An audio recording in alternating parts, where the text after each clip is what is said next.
Hi guys, and welcome to the channel, where today we're going to paint a squad of Easterlings from the Lord of the Rings collection. As you can see, some of these are already painted and based. This is because I've had these models for a number of years and never finished the entire squad. So today we're going to be going through a tutorial of how to paint them up to a tabletop standard ready for battle. Okay, so the first paint we're going to be using is Citadel's Wordbearer's Red. We're going to be using this for all of the tunics and the other bits of material that are on our Easterlings. So we're going to give the pot a shake, take a small dollop of it and put it on our wet palette. Add a little drop of water to thin the paint. And then we're going to start by gently applying it to the back first. And then gently all over the rest of the tunic and the other parts, including the hood and the tassel on the front of the model, as you'll see. We'll come back when we've painted all of the models that colour.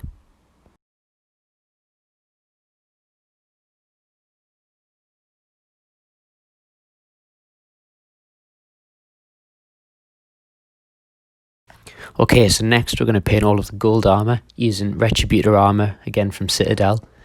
Here we're going to be painting the helmet, the armour, the shield and the gauntlets.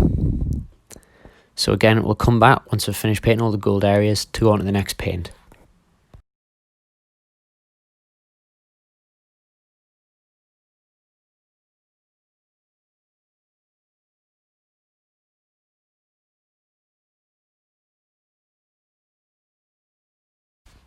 Okay, so we're back, and now we're going to paint all of the silver parts of the model. This time we're going to be using Iron Hand Steel.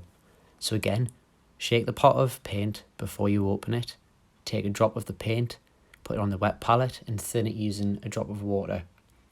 So this paint we're going to be using to paint all of the swords, the tips of the bows and arrows and the head of the spear. So we'll come back once we've painted all of those to go on to the next paint.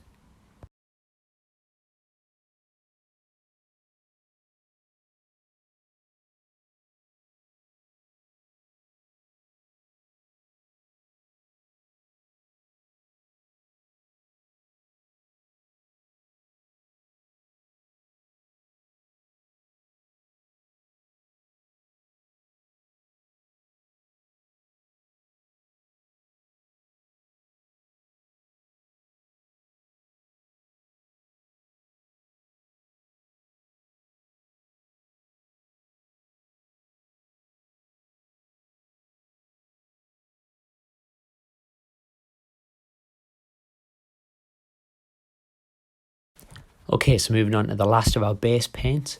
This time we're going to be painting the boots, handles of the spear and handle of the bow, the quiver and the arrows. And for this we're going to be using Mournfang Brown.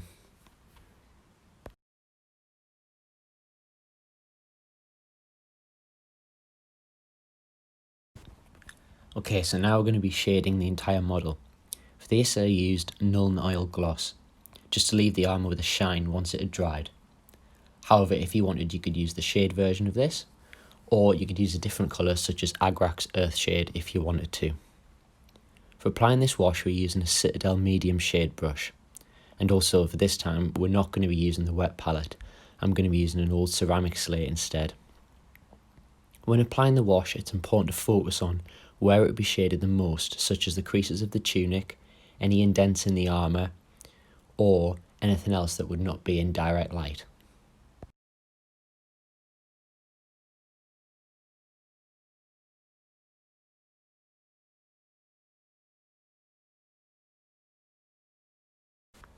So now the models are all shaded, we're going to apply some highlights to them.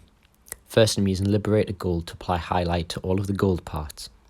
When applying this paint, I'm focusing on all the edges of the armour that would catch the light, such as the top of the shield or the edges of the helmet. If you wanted to, instead of using a detailed brush to apply this, you could speed up the process by dry brushing this on instead.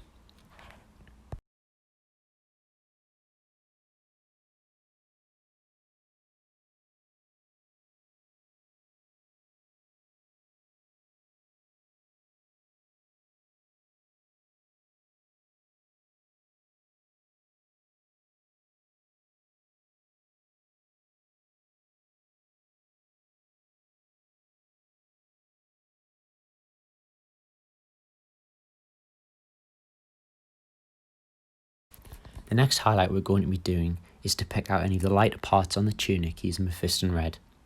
Here I'm going along all the seams and along all the ridges of a crease that would stick out and catch the light. Again, this could be applied using a dry brush technique if you wanted to. This will be the last paint that we will be applying to the models. This is because they are troop choice and don't require as much detail as a character. However, if you wanted to, you could apply more highlights, such as to any silver parts, or further highlight to the tunic, perhaps using Evil Sun Scarlet or Fire Dragon Bright.